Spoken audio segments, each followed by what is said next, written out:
Crestfall Heights was the kind of neighborhood that marketed itself as perfect. Tree-lined streets, manicured lawns, family cookouts, and neighborly smiles at the mailbox.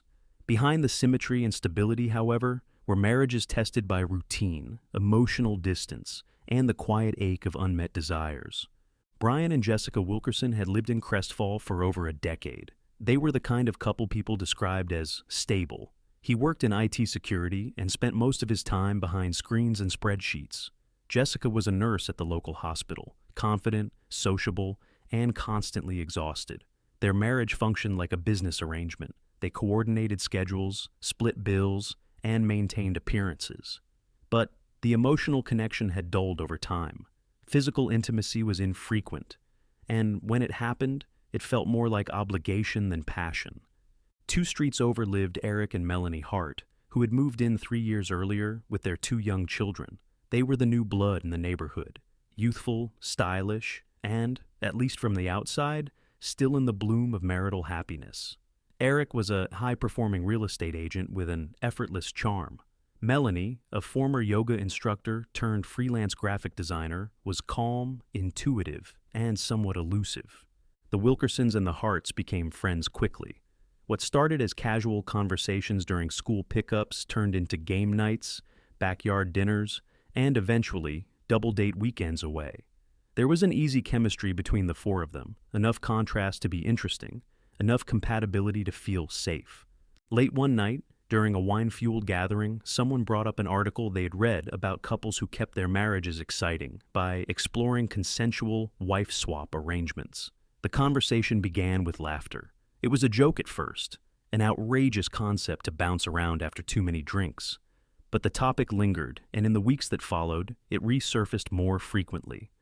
There was no single moment when it shifted from a joke to a serious consideration. It crept in slowly, over flirtatious glances, shared confidences, and comments like, "We trust each other more than anyone else." Boundaries were discussed in theoretical terms. What would you be okay with, hypothetically? Until someone eventually asked, "What if we actually tried it?" Melanie was the most hesitant. She had a quiet nature and a strong sense of emotional clarity. Still, the idea intrigued her, if only for the potential to reconnect with Eric on a deeper level afterward. Jessica, surprisingly, was open from the start. She saw it as a controlled way to explore dormant passions. For Brian and Eric, the appeal was simpler: excitement, variety, and perhaps even ego. Eventually, the couples established rules. They would remain emotionally faithful to their spouses. No sleepovers, no solo meetups beyond what was pre-approved. Everything had to be transparent. The arrangement would last for 3 months. Nothing permanent, no expectations. Just a private adult decision to try something different. At first, things went smoothly. The 4 maintained an air of maturity and self-awareness. They communicated regularly, scheduled encounters carefully, and made sure the experiment didn't interfere with family responsibilities. Friends and neighbors were none the wiser. Jessica and Eric approached the experience playfully. They enjoyed the novelty, but never lost sight of the temporary nature of the agreement. They remained emotionally tethered to their own marriages, returning to each other with stories, laughter, and even renewed intimacy. Brian and Melanie, however, veered off course. Their first encounter was quiet, almost awkward, but something shifted between them after that. They were both introspective people, more emotionally reserved than their spouses. In each other, they found a kind of understanding they hadn't expected: quiet conversations, shared interests in art and literature, and a slower, deeper connection. Their meetings became more than physical. They lingered afterward, talking for hours. Melanie began to open up about her doubts, her fears, her sense of emotional invisibility. Brian listened like no one ever had before. And Brian, who had long felt like a background character in his own life, began to feel seen, needed, valued. It was intoxicating. Soon he started messaging Melanie outside of their scheduled time. Short texts at first. "That movie you mentioned, I watched it. You were right." Or, "Hope your client meeting went well." Innocent enough. Melanie responded, but cautiously. She felt the tone shift. His messages became more frequent, more personal. "You've made me feel things I thought I couldn't feel anymore," he wrote one night. "I think about you even when I'm not supposed to." Melanie didn't respond to that one. Meanwhile, Jessica began to notice a change in Brian. He was more emotionally present at home, but in a way that didn't include her. He seemed restless, watching his phone, zoning out mid-conversation. When she brought it up, he dismissed her concerns. "Work stuff," he said. "Just stress." Eric noticed a similar shift in Melanie. She was distracted, less affectionate, and protective of her phone. She claimed she was just overwhelmed with client work, but Eric knew better. One night, after she had gone to bed, he glanced at her phone and saw a long thread of messages from Brian. When he confronted her, Melanie admitted that the connection had become more emotional than they'd anticipated. She promised to pull back. "I'll talk to him," she said. "I think he just got a little too attached." Eric wanted to end the arrangement altogether, but Melanie convinced him to give it time, to let her untangle it gently. She worried about hurting Jessica, about creating drama, about admitting that what they thought they could control had already spun out of it. So she distanced herself. Fewer texts, no more meetups. She began to rebuild closeness with Eric, making time for date nights, rekindling physical affection, focusing on the life they had worked so hard to build. But for Brian, the shift was devastating. He couldn't understand why she was pulling away. He believed what they shared was real, deeper than anything either of them had ever known. He began sending longer, more emotional messages, at first pleading, then accusing. "You used me. You said you felt the same. I left my heart open for you. Don't pretend it meant nothing." Melanie stopped replying altogether. That's when the silence began to frighten her, more than the words ever had. Melanie thought silence would make it stop. After weeks of gentle redirection and increasingly uncomfortable text exchanges, she finally blocked Brian's number. She told herself it wasn't cruel, it was necessary. She wasn't just protecting her marriage anymore, she was protecting herself. But Brian didn't stop. When Melanie walked out of her favorite cafe 2 days later, she found Brian leaning against her car. He was holding a small paper bag with her go-to coffee order. "I figured we could talk," he said with a forced smile. "Like old times." She froze. He looked disheveled, more tired than usual, with bloodshot eyes and a strained, hollow tone in his voice. Melanie thanked him for the coffee, but told him firmly that they couldn't see each other anymore, not even as friends. "This isn't healthy, Brian. You need to let go." Brian's smile vanished. "You don't get to tell me what I feel," he snapped, the coffee bag trembling in his hand. "You said it meant something, that I made you feel alive." Melanie didn't argue. She got into her car, locked the door, and drove away. That night, she told Eric everything. She showed him the messages she hadn't deleted. She recounted the visit to the cafe. She described the obsessive tone that had crept into Brian's words over the past few weeks. Eric was furious, not just at Brian, but at himself for allowing this to happen. He wanted to go to Jessica and confront them both. He wanted to involve the police. But Melanie convinced him to wait, just a little longer. "Let me talk to Jessica first," she said. "I don't want to escalate things. Not yet." The next day, Melanie asked Jessica to meet her at a local park. It was tense from the beginning. Jessica already sensed that something was off. Brian had been withdrawn, erratic, and short-tempered for weeks. When Melanie explained that she had cut Brian off and he was beginning to stalk her, Jessica didn't look surprised. She looked heartbroken.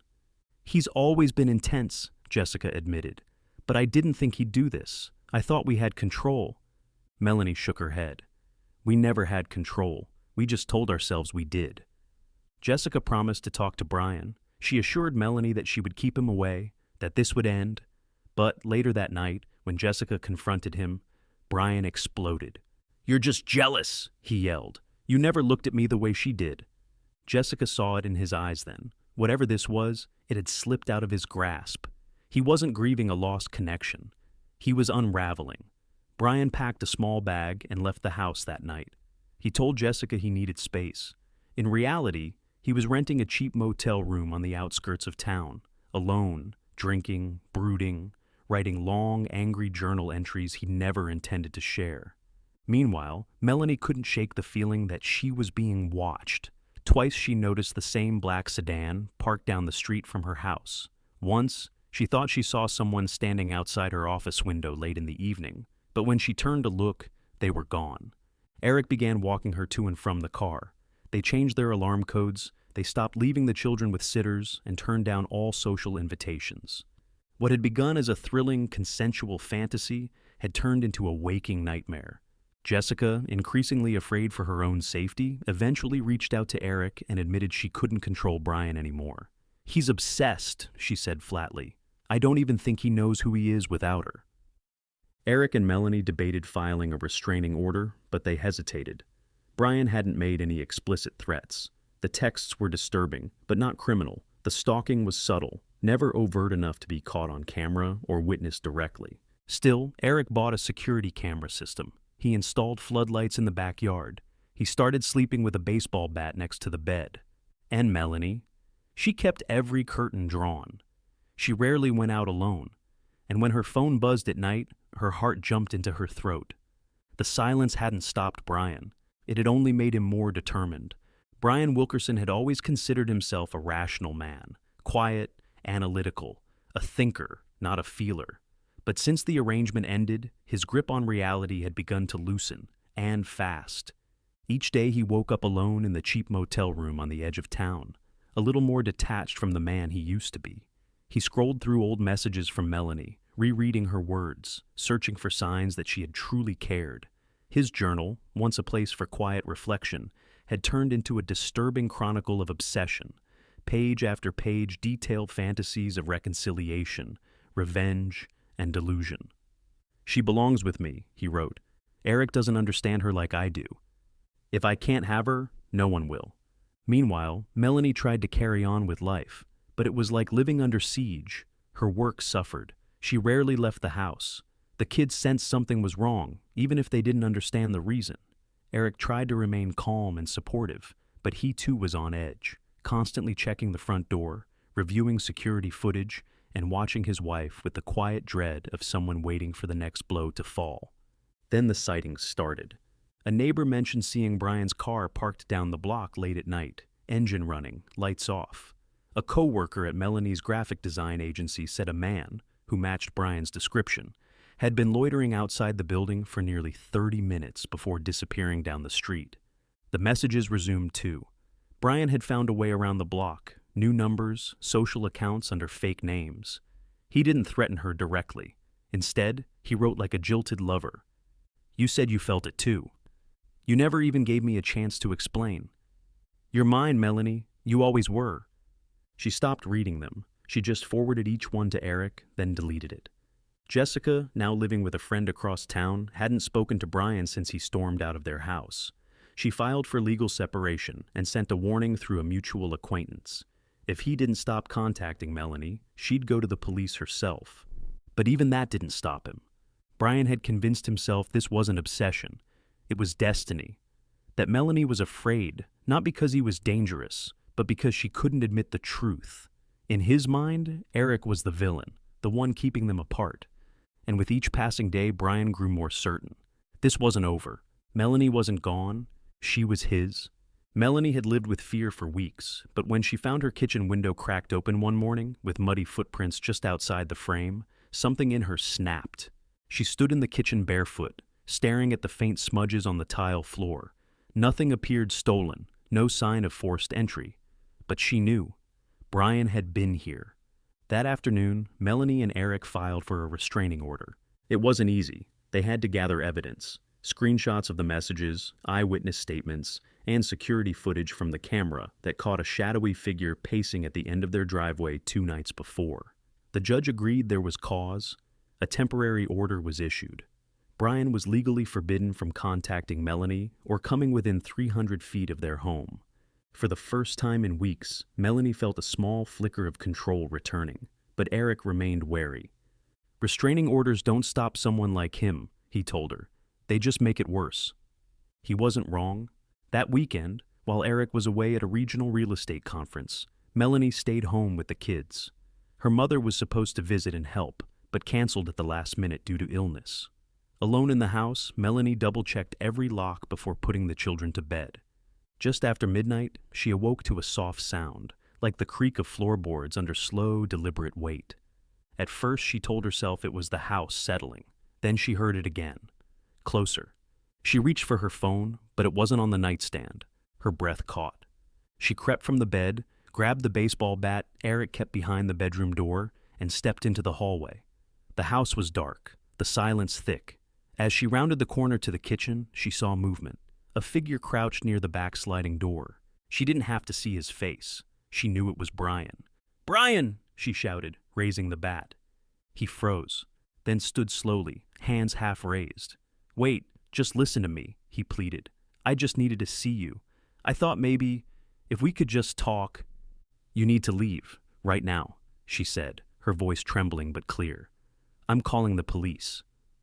The two stared at each other for what felt like forever. Then Brian, eyes wide and jaw clenched, stepped back and slipped out the door. The next morning, police found signs of forced entry on the back fence. But without physical damage to the home or proof of violence, there wasn't enough to arrest him. Melanie packed bags for her and the children that afternoon. She didn't wait for Eric to get home. She didn't tell anyone where she was going, only that she couldn't live another night waiting for Brian to decide how the story would end. Melanie didn't sleep much in the days following the break-in. Even after leaving her home with the kids and staying at a friend's place an hour outside Crestfall, she remained on edge. Every creak in the hallway sounded like footsteps. Every phone call from an unknown number made her heart race. She had reported the incident, of course. The police had filed it as a violation of the restraining order. But with Brian gone by the time they arrived, there was little they could do. They told her to stay somewhere safe.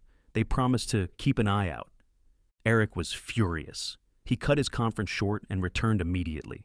He began working from home full-time, determined not to leave Melanie and the children unprotected again. He spoke with a lawyer about pursuing full criminal charges. The restraining order had clearly failed, but Brian wasn't finished. 2 nights after Melanie left the house, Brian returned to the empty home. Neighbors reported hearing movement, but assumed it was Eric.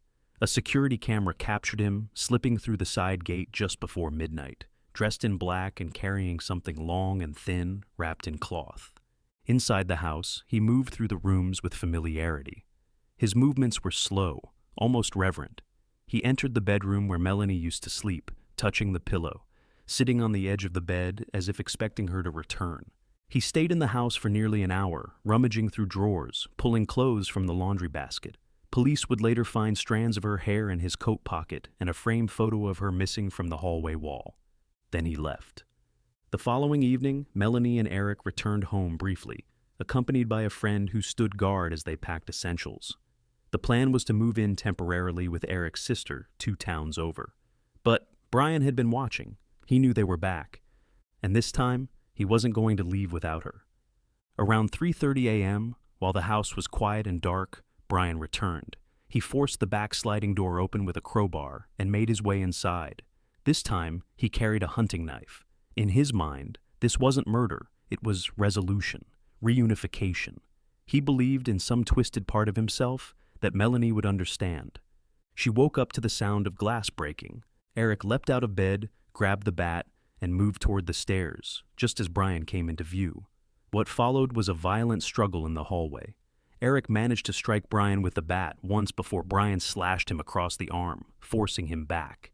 Melanie screamed for help, grabbing her phone and locking herself in the bedroom with the children. Police arrived within minutes, but not fast enough. Eric lay in the hallway bleeding, unconscious. Brian had forced his way into the bedroom, cornering Melanie. In a desperate attempt to protect her children, she tried to block him from entering.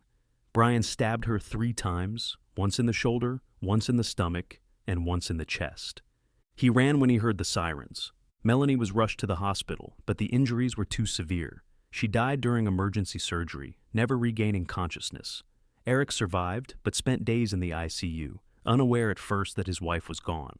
Brian was arrested 3 days later in a wooded area outside town, attempting to camp off-grid. He was armed, delirious, and covered in scratches. In his possession, Melanie's photograph, her stolen scarf, and the bloodied knife. He didn't resist. He didn't deny anything. He only asked one question. Did she say anything about me before she died? The investigation into Melanie Hart's murder unfolded quickly, because by the time police arrested Brian Wilkerson, most of the puzzle had already been assembled. After Melanie's death and Brian's disappearance, Crestfall Heights was no longer just a quiet suburban neighborhood. It became a crime scene under a microscope. Detectives from the county's Violent Crimes Unit arrived the morning after the attack, coordinating with Crestfall PD to begin processing the home. The evidence was everywhere. The backsliding door had been shattered, the frame splintered where Brian forced his way in. Blood trailed from the entryway up the stairs and down the hallway, where Eric Hart had collapsed after trying to defend his wife. In the bedroom, Melanie's blood covered the carpet. Her phone lay shattered on the floor, surrounded by overturned furniture. It was clear there had been a struggle. What truly broke the case open, however, wasn't just the scene, it was the digital footprint Brian had left behind. Investigators obtained a warrant for his personal laptop, which they found in the motel room where he had been staying in the weeks prior. On it, detectives uncovered hundreds of messages, many unsent, addressed to Melanie. The tone ranged from romantic desperation to unhinged rage. In one unsent email, time-stamped just 2 days before the murder, Brian had written, "You said you wanted space. I gave you space, but you're still not hearing me. I'm coming to get closure, one way or another." That line alone was enough to establish intent. There were also search histories that painted a chilling portrait of Brian's mindset. How deep does a knife need to go to be fatal? Ways to break into a house silently. And can you go to jail for violating a restraining order if it's emotional? Were among the many disturbing queries found. Security footage from neighborhood cameras showed Brian's car circling the block in the hours before the attack. One doorbell camera even captured him, walking up the driveway in the dark, gloves on, his face half covered by a hood. Police also interviewed multiple witnesses. Jessica Wilkerson, still in shock, shared details about Brian's breakdown, his obsession, and his refusal to let go. She turned over a notebook he'd left behind during their separation, filled with erratic writing, drawings of Melanie, and phrases scrawled over and over again, like a mantra. "She was supposed to be mine. She belongs with me. No one else deserves her." With the forensic evidence, digital trail, and first-hand testimony, the case against Brian was airtight. When detectives confronted him during interrogation, Brian didn't ask for a lawyer. He didn't deny it. He admitted to everything, every message, every violation, every moment in that house. But he never showed remorse. "She shouldn't have cut me off like that," he said coldly. "She knew how I felt. She knew." The trial of Brian Wilkerson began 6 months after Melanie Hart's murder, and by then, the case had become a regional media sensation. The phrase "wife swap murder" appeared in headlines, podcasts, and true crime forums. The scandalous details of the consensual arrangement between the Wilkersons and the Harts added a lurid edge to an already shocking crime. What had started as a private fantasy among friends had ended in bloodshed, and the public couldn't look away. Cameras weren't allowed in the courtroom, but the gallery was packed every day. Reporters, curious residents, and grieving family members watched as prosecutors laid out their case. They were methodical and brutal in their approach. From the first day, they painted Brian as a man who confused control for love and obsession for loyalty. They presented text messages, journal entries, and internet search histories, all of which revealed a growing fixation on Melanie. They highlighted his stalking behavior, his violation of the restraining order, and his disturbing writings. This was not a spontaneous act, the lead prosecutor told the jury. It was a slow-building storm of obsession and entitlement. Brian Wilkerson didn't just kill Melanie Hart, he hunted her. The courtroom listened in stunned silence as a forensic analyst read excerpts from Brian's private journal. In one chilling passage, he had written, "Love is only real if it lasts forever. If she dies still thinking of me, I'll never really lose her." Jessica Wilkerson testified as well. Though visibly shaken, she recounted her husband's descent from quiet dissatisfaction into dangerous infatuation. She told the court about the night he left their home, his erratic mood swings, and his refusal to accept that the arrangement was over. "I knew he was upset," she said, voice trembling. "I didn't know he was planning to kill someone." Eric Hart took the stand briefly, his arm still scarred from the night he fought to save his wife. He spoke plainly, directly. "She thought she could handle it herself. She thought she could reason with him. We never believed he would take it this far. And now, my children don't have a mother." The defense attempted to argue that Brian had suffered a psychological break, a temporary dissociative episode triggered by emotional trauma. They brought in a psychiatrist who testified that Brian had shown signs of obsessive love disorder and depression. But under cross-examination, the expert admitted Brian had never been officially diagnosed with any condition prior to the crime. The jury wasn't convinced. After 2 weeks of testimony and only 4 hours of deliberation, they returned with a unanimous verdict: guilty of first-degree murder, attempted murder, and stalking. Brian Wilkerson showed no reaction as the sentence was read. He was sentenced to life in prison without the possibility of parole. As the courtroom emptied, Eric sat alone in the front row for several minutes, staring at the empty witness stand. Later, in a statement to the press, he said, "We made a mistake. We thought we were in control of something that should never have been played with, but no one deserves what happened to Melanie. No one." After the trial, Eric sold the house and moved with his children to another state. Jessica finalized her divorce and left Crestfall for good. The once close circle of neighbors never fully recovered from the fallout. Behind the headlines and sensationalism, one truth remained. A moment of consent had opened a door. An obsession had walked straight through it with a knife in its hand. In the quiet tree-lined streets of Crestfall Heights, the echoes of what happened between the Wilkersons and the Harts still linger. The lawns are still mowed, the mail still delivered, but beneath the surface, everything feels changed. What began as a private decision between consenting adults, a mutual agreement made behind closed doors, became a cautionary tale. A story not just about murder, but about blurred lines, unchecked obsession, and the illusion of control. The tragedy of Melanie Hart's death was not simply the result of one violent night. It was the consequence of weeks of silence, of red flags ignored, and of boundaries slowly being crossed until there were none left. Brian Wilkerson didn't just fall in love. He fell into fixation, twisting intimacy into entitlement, and by the time anyone fully realized the danger, it was too late. The case left behind more than grief. It forced a reckoning. Communities debated the role of non-traditional relationships in the tragedy, but at its core, the story was not about open marriage. It was about one man's inability to accept rejection, and the devastating consequences of emotional delusion when left unchecked. Melanie had tried to end things peacefully. She had tried to draw boundaries, to move on. But sometimes, when obsession is involved, clarity doesn't bring closure. It only escalates the danger. Today, Brian Wilkerson sits in a maximum security prison. His journal entries now used in academic discussions about criminal psychology. Jessica Wilkerson has rebuilt her life quietly, far from the headlines. Eric Hart is raising his children alone, honoring his late wife's memory by speaking openly about emotional abuse, stalking, and how quickly obsession can turn deadly. There are no winners in this story, only lessons.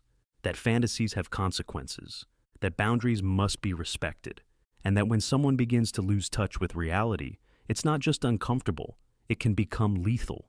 In the end, the most haunting truth is the simplest one. A life was lost not because of a fantasy, but because someone believed he was entitled to more than what was freely given. If you found this story as compelling and tragic as we did, don't forget to like this video, share it with others, and subscribe to the channel for more in-depth true crime documentaries just like this. We cover real cases with real consequences, and your support helps us continue telling these important stories. We'd also love to hear what you think. Drop your thoughts in the comments. Was there a moment that shocked you most? Could this tragedy have been prevented? Thanks for watching, and stay safe out there.